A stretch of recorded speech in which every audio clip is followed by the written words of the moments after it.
অৱস্থা বেয়া। এয়া দেখিছে জলকীয়া, কাঠচিম আৰু এইবিলাক বিলাহী, ক'ৰবাত এডাল দুডালহে বাকী আছে। এইবিলাক চব কেনেকুৱাকৈ শুকাই গ'ল শিলে খুন্দাৰ বাবে। আৰু এয়া জলকীয়া শুকাই গৈছে, বেঙেনা, জলকীয়া চব শুকাই গৈছে। এয়া লাও হেদালি,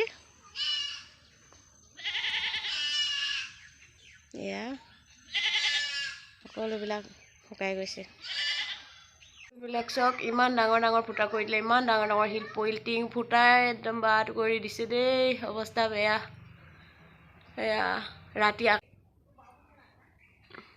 এয়া দেখিছে ইমান ডাঙৰ ফুটা, ইমান ডাঙৰ ফুটা কৰি দিলে। কেনেকৈ থাকিম বাৰু? বৰষুণ পৰিছে, শিল পৰিছে, ডেইলি বতাহ বৰষুণ দি আছে, বহুত দিগদাৰ হৈছে আৰু দেই।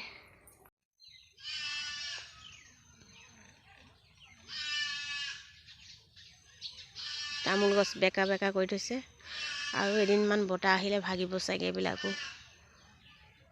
এয়া সৰু সৰু তামোল পুলি লগাই থোৱা আছিলে, সেইবিলাকো পেলাই দিছিলে, মাটিত পৰি গৈছিলে। আকৌ উঠাই মেলি লেবা লগাই হাজিৰা দি কাম কৰাই কিনে এয়া থিয় কৰি দিছে, এটা এটা খুঁটি পুতি দিছে। এয়া চব পাত, গছৰ পাত সৰি পৰিছেগৈ। ইমান ডাঙৰ ডাঙৰ শিলগুটি দিলে।